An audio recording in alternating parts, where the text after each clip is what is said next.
Alright, let's start by going through number 6 that you guys were supposed to have done for homework here. Hey, they say about the home part. Okay, so Alright guys, computers should be closed.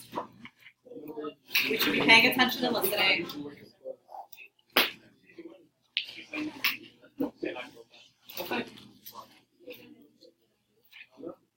alright, for number 6 here, I'm given 2 pieces of information. Right? I'm given angles 1 and 2 are complementary, and angles 3 and 4 are complementary. So in this case, my first 2 lines are given. Right? Well then, they say, if I know angles 1 and 2 are complementary, then their measures add to 90. What would the reason for that be? If I know they're complementary, then they add to 90. JC? Definition of complementary.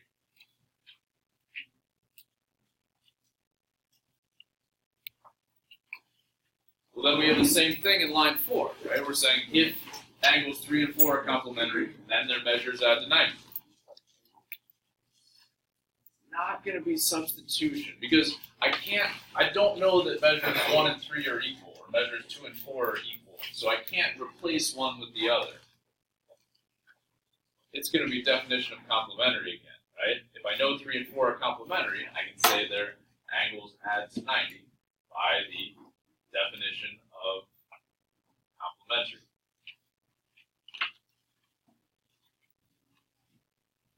Guys, devices need to be away. If it's going to become an issue, we're just going to go down to the office.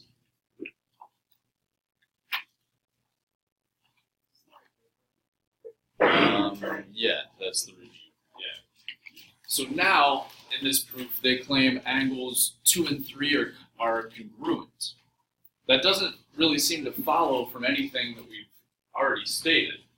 But if I look at the diagram, what's the relationship between angles 2 and 3? Why can I say that they're the same?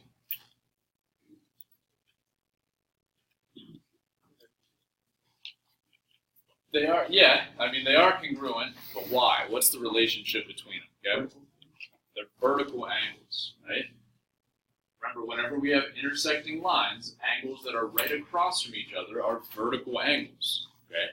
That means that they're congruent because they're vertical angles. So this one would be vertical angles theorem. Well, now they say if I know those 2 angles are congruent, their measures are equal. Why am I allowed to say that? If I know 2 angles are congruent, why am I allowed to say that their measures are equal?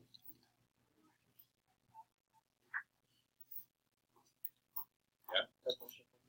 That's our definition of congruence.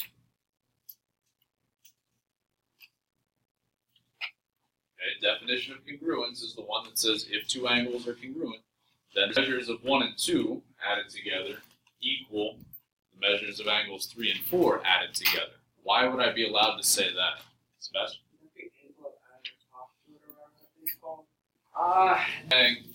If we've got something like this, then this angle plus this angle equals the whole thing. We're not really saying that here. We could use transitive here, right? If I look all the way back here at lines 3 and 4, I've got both of those things equal to 90 degrees. Right? If I've got 1 and 2 equal to 90, and 3 and 4 equal to 90, I can say those 2 sums are equal to each other. Right? We could say it transitive here. Technically, we could also use substitution. Right? So transitive or substitution, I think, would work for number 7. Well, now, in line 8, there's only one thing that changed from line 7 to line 8. Substitution. Yeah. Right? The only thing that changed was we substituted the measure of angle 3 in place of the measure of angle 2. I'm allowed to do that because I know those 2 things are equal.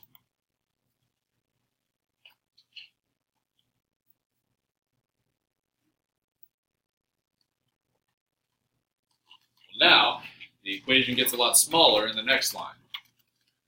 What did I do to get from line 8 to line 9 here? Yeah, we subtracted the measure of angle 3 from both sides. When I do that, they both cancel out, right? And all we're left with is the measure of angle 1 equals the measure of angle 4. So this one is subtraction.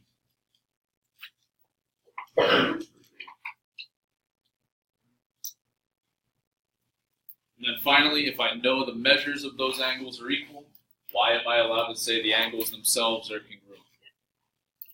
Definition of congruence,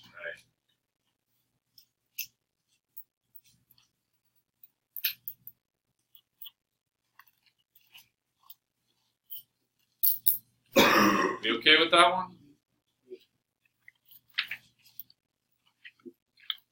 Any questions?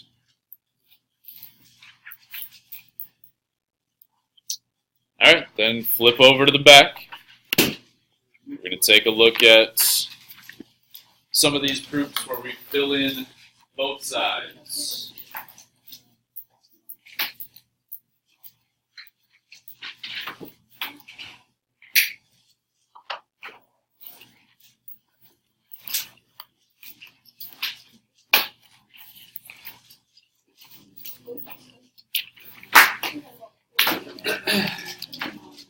So on number 7 here, I'm given a couple of pieces of information. Right? I'm told angles 1 and 4 are congruent,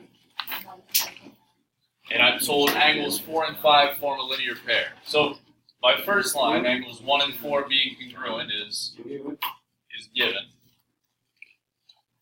Well, then in the next line, we're given the reason. We have to come up with the statement. So what can I conclude using the definition of congruence here? Yeah. And all I'm doing is taking this statement, and instead of saying the angles are congruent, I'm saying the measures of those angles are equal. Okay, that's our definition of congruence. Now line 3 says I'm just going to use the other given here. So what is my other given? Angles 4 and angle 4 and angle 5 form a linear pair. Yeah, I'm just rewriting exactly what it says up there, right?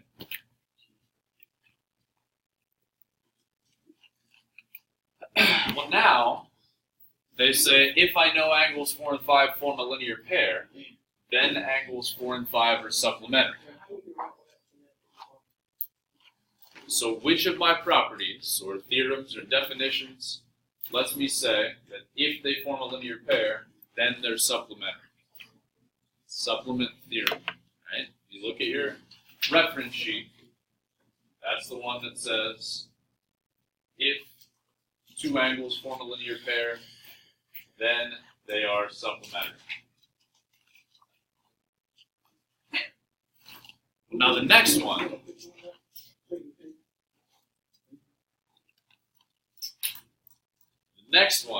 tells me I'm going to use the definition of supplementary.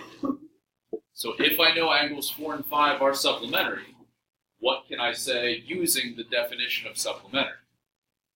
Sebastian? The measure of 4 plus the measure of 5 equals 180. Exactly.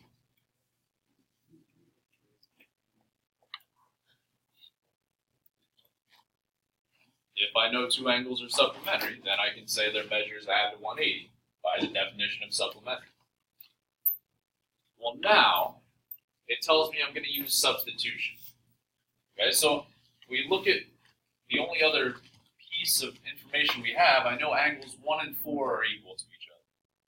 And now it's telling me to take this equation and use some sort of substitution.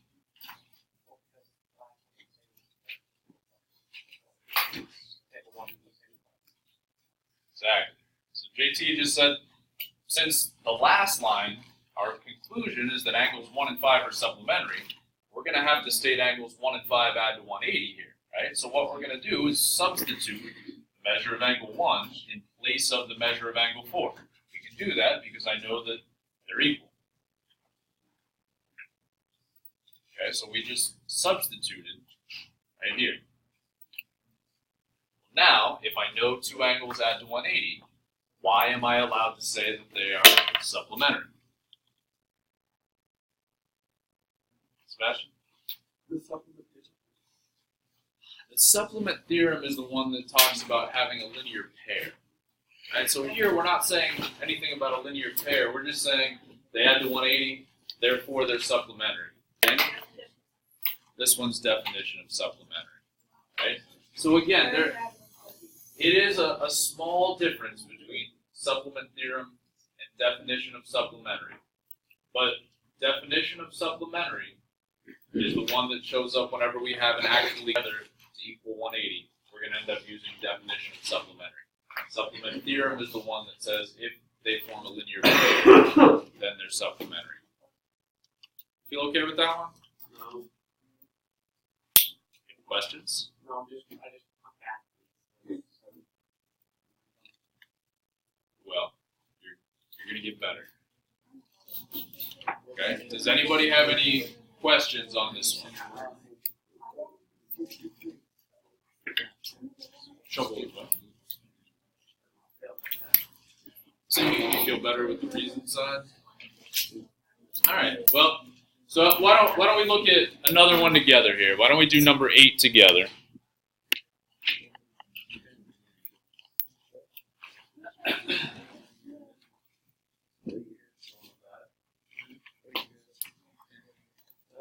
So on number 8, we are again given two pieces of information, and I'm told angles 1 and 2 form a linear pair. And then I'm also given the measure of angle 2 plus the measure of angle 3 equals 180. So I can go ahead and fill in my givens here. So then let's start working our way through here. If I know angles 1 and 2 form a linear pair, what can I say then using the supplement theorem?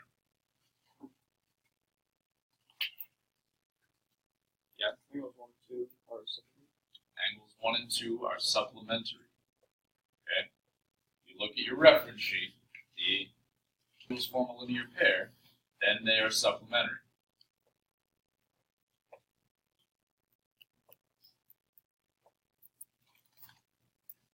Okay? So I've got angles 1 and 2 supplementary. Well, now they want us to use the other given. They say angles 2 and 3 add to 180. So if I know angles 2 and 3 add to 180, what can I say by the definition of supplementary angles? Jason? I can say angles 2 and 3 are supplementary. All right.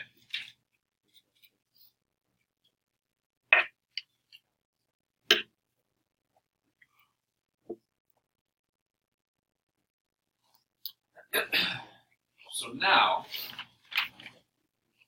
somehow, it seems like it kind of comes out of the blue. Right now, they just claim that angles 1 and 3 are congruent. So why all of a sudden am I allowed to say angles 1 and 3 are congruent? It's not definition of congruence, right? Definition of congruence is just if the previous line would have been like the measure of angle 1 equals the measure of angle 3. Then I could say those two angles are congruent. But we don't have that here. So this wouldn't be the definition of congruence. No, not anything to do with the midpoint. Yeah, so congruent complement. Almost. Congruent supplements there. Yeah. So if we look at what we've stated in lines 2 and 4, we've got angles 1 and 2 supplementary, and then angles 2 and 3 supplementary. So I've got two different angles. Are both supplementary to 2. So the very last property on your reference sheet says if two angles are supplementary to the same angle,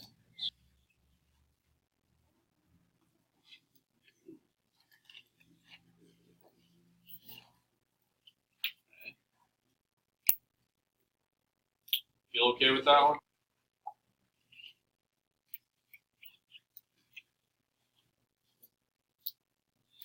All right, let's see what you guys can do with the last one on here. Let's take a few minutes. Try number 9. Okay, so A, B, and C are perpendicular.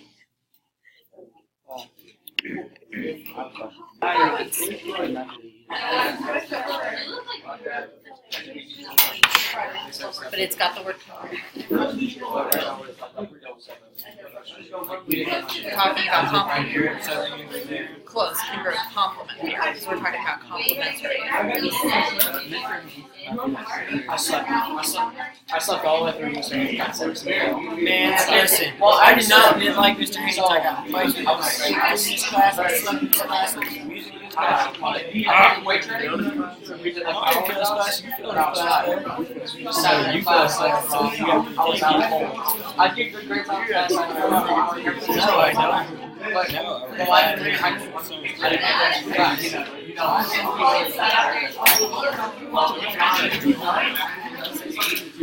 It's a whole different subject. It's not like one for algebra 1 to algebra 2.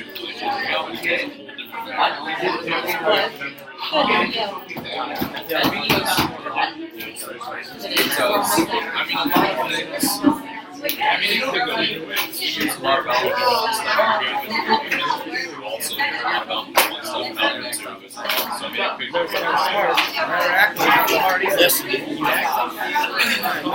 Alright, let's go. 2 pieces of information again. I'm told AB is perpendicular to BC. Remember that symbol right there means perpendicular. So my reason for number 1 is given. Well, then they say, since those 2 lines are perpendicular, then ABC is a right angle. Why am I allowed to say if 2 lines are perpendicular, then they form a right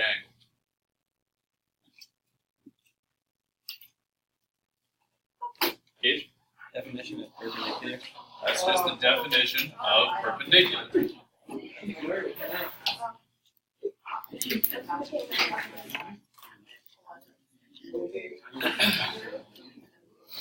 For the next one, if I know angle ABC is a right angle, what can I say by the definition of a right angle?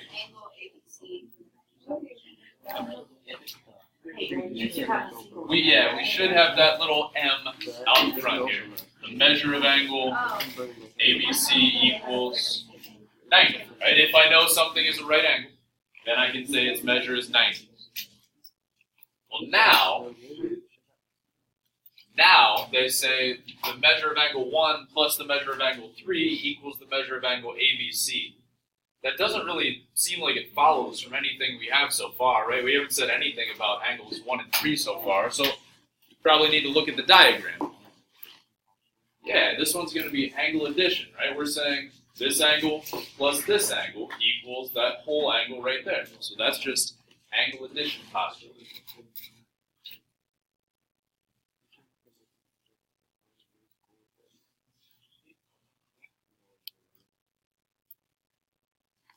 Well, now, if we look at from line 4 to line 5, we just have one thing that changed.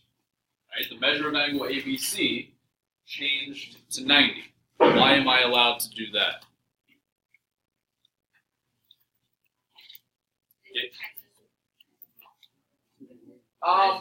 Yeah, we could actually use transitive here. Transitive would work, right? Because we're saying that both the measures of angles 1 plus 3 and 90 are both equal to the same thing. They're both equal to the measure of ABC. Therefore, they're equal to each other.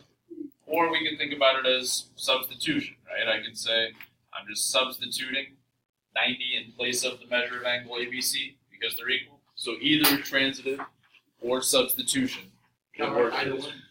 What's that? You can use either one, yeah.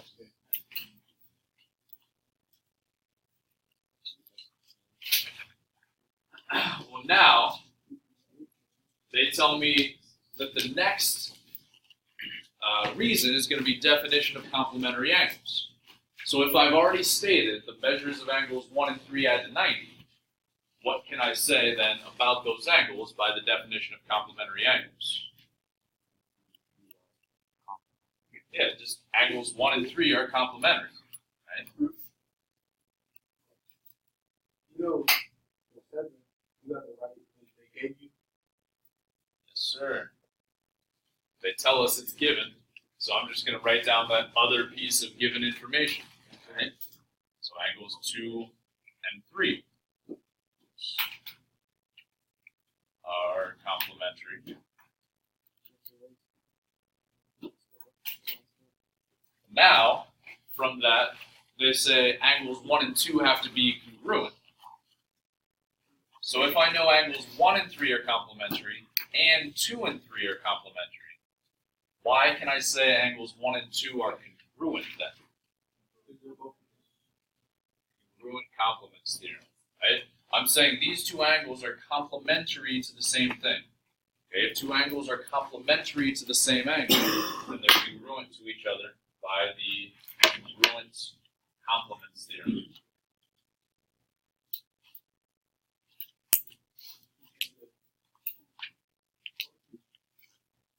All right. Any questions?